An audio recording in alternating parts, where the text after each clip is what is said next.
Şili'de Hayat YouTube kanalından herkese kucak dolusu selamlar.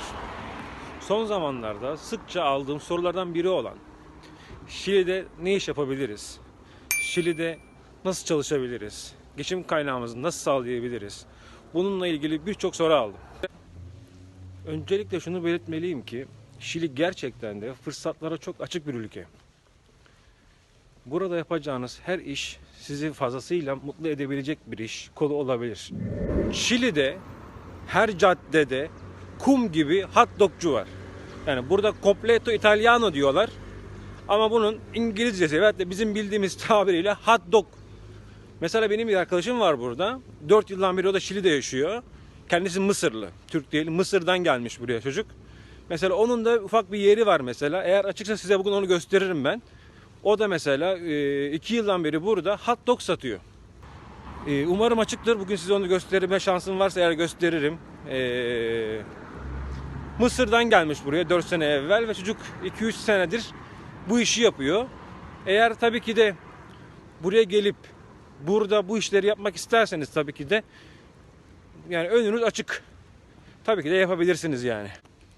Bir başka örnek daha vereyim. Bir iş kolu. Şimdi yeni geldi aklıma. Gördükçe aklıma geliyor meslekler. Mesela Şili'de çoğu insan çeşmeden su içmez. Yani musluk suyu kullanmaz. Ne çaylarında, ne kahvelerinde, ne de yemeklerinde. Genellikle damacana su kullanıyorlar. Mesela burada o iş de güzel olabilir. Damacana su. Sucu diye bağırıp oğlum köpek diye bağırmadı. Sucu diye bağırdık.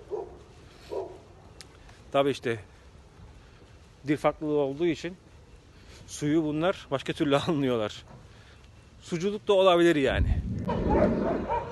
4 yıldan beri burada yaşayan sevgili arkadaşım Muhammed ve onun yeri hot dogcu Muhammed, Mısır'dan gelen arkadaşım Muhammed. Hola Muhammed. Hola Monaco.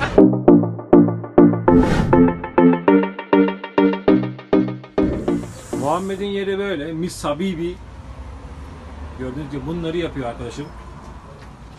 Şöyle göstereyim. Churrasco carne, churrasco italiano, carne, tomate, palta mayo. Bu şekilde yapıyor. Burada görüyorsunuz. Turco da var. Completo Turco da yapıyor arkadaşım Muhammed. Elinden maşallah her iş geliyor arkadaşım. Aynı anda burada kahve de yapıyor. Sí, a Böyle Monaco. göstereyim.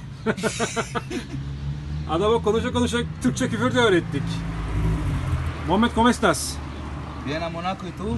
Bien, bien. Gracias hermano, gracias. Şimdi şu abimiz de Muhammed'in dedikodusunu yapıyoruz. Muhammed'in dedikodusunu yapmaya devam. ¿Te gusta chilena, cierto? No? ¿Tu miedo con su mujer? No, no trago, hombre. Sí, po. Este ¿Tu miedo, cierto? tiene miedo este. Gusta aquí en Chile el hombre está enamorado de mí. Ah. Así se come, como. Así se come la hueá. İşte şimdi Muhammed'in hazırladığı bu yemek. Así se come acá en Monaco. Así se come acá en Chile, en Monaco. Muy bien, muy bien. No, no, a Monaco no te Delicioso. digo a Monaco porque la gente. No, no importa. Ese con ¿Cómo? ¿Ese en Monaco no me nombre? escuchó? Y ese barro luco. Barro Luco. para un luco. Queso. Carne, queso. Y se agrega mayo si quiere. Ya. No seas huevón pa' Monaco. ya. Bon appetit, bon appetit. Şimdi biraz da Muhammed'le sohbetimize başlayalım. Bakalım Şili'ye nasıl geldi? Şili'den memnun mu, mutlu mu? Şili'nin ekonomisi hakkında ne düşünüyor? Çalışana soralım. Evet arkadaşlar, şimdi Muhammed'le beraberiz. Hola Muhammed, ¿cómo está? Bien, hermano, ¿y tú? Gracias, hermano. Muhammed, ¿cuántos años antes de venir aquí en Chile? 5 años. 5 años antes, ¿cierto? ¿Cuántos años ha abierto aquí en Mis Habibis? 3 años. 3 años ya. ¿Aquí está bueno Chile o egipcio bueno? Las dos, bueno. Lo bueno, pero ¿te gusta con Chile o Sí. egipcio? En Chile igual. Chile igual ya. ¿Aquí en económica bueno con Chile o egipcio? ¿Cómo te gusta? Aquí en Chile mejor. Chile es mejor. Ya, pero ahora, ¿qué quieres decir para con Turco Gente? ¿Puede venir acá en Turco Gente? Sí, puede venir ahí a hacer locales, comida y todo. Todo, ¿cierto? Ya, entonces... Hermano, todo turco pregunto, ¿chilena mejor o no? Sí, Chileno mejor, ¿cierto? ¿Te gusta chilena? y la turca también. Turca también. Porque todo turco quieres aprender chilena bueno, mujer bueno. No, la gente aquí amable. Amable, bien, ¿cierto? sí. Ya. ¿Aquí celosa o no? Mucho. Mucho. Yo quiero turca. Él quiere todo. ¿Tú quieres turca, cierto? Yo quiero turca. Ah, ya. Entonces vamos Turquía nosotros, por Bien. Estambul, buscando para una turca. Correcto. Correcto. ¿Tú tienes dinero o no? Mucho. ¿Mucho dinero? Oh, bueno. Bueno, bueno, Espera, bueno. espera. Ven, ven, ven. Acá mucho dinero. ¿Mucho dinero?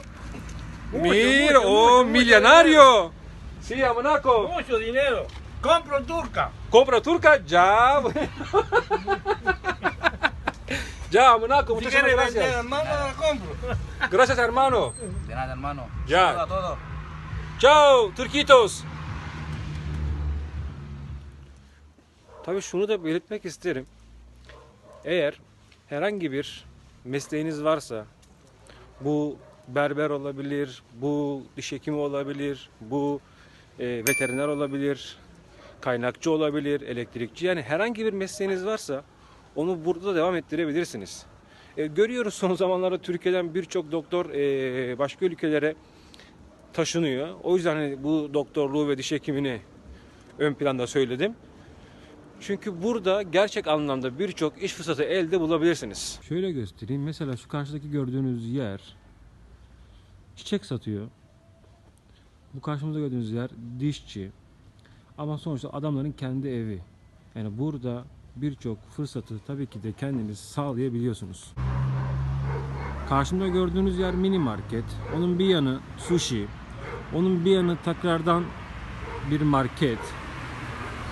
Bu şekilde ilerleyeyim, ben size göstereyim.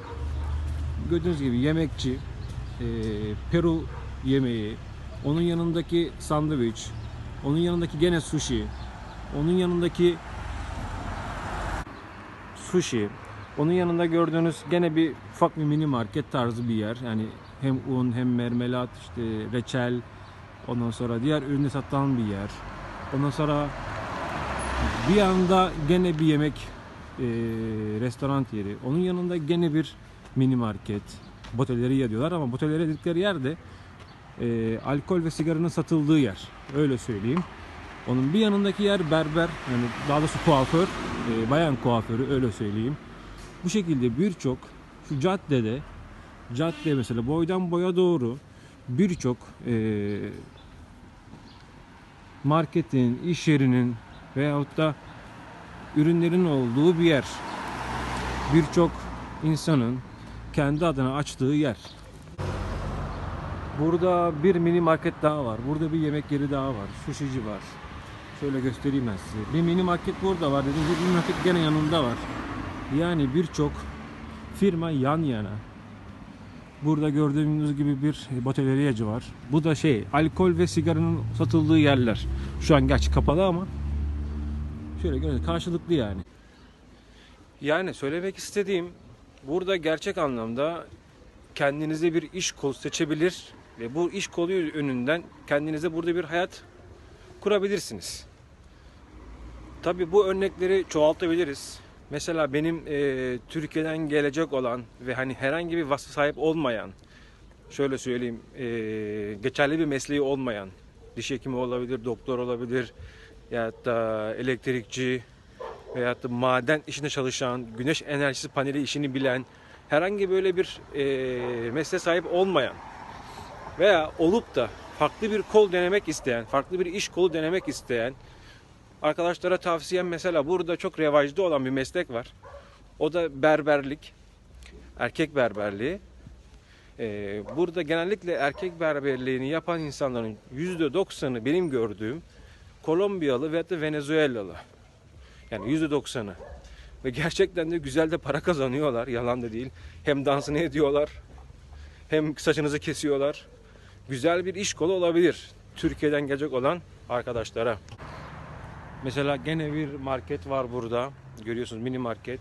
Ya burada her caddede, her sokakta, her mahalle arasında birçok bakkal, hani bizim Türk deyimiyle bakkalcı bulabiliyoruz. Demek ki adamlar güzel para kazanıyorlar. Demek ki güzel işleri de oluyor.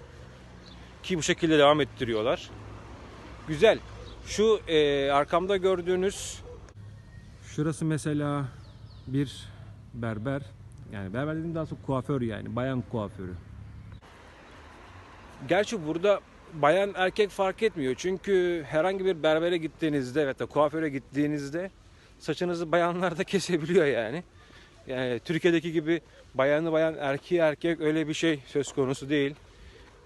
Hani bayan mı daha iyi kesiyor, erkek mi daha iyi kesiyor? Vallahi onun kararını ben veremedim şu ana kadar. Çünkü benim saç biraz kısa.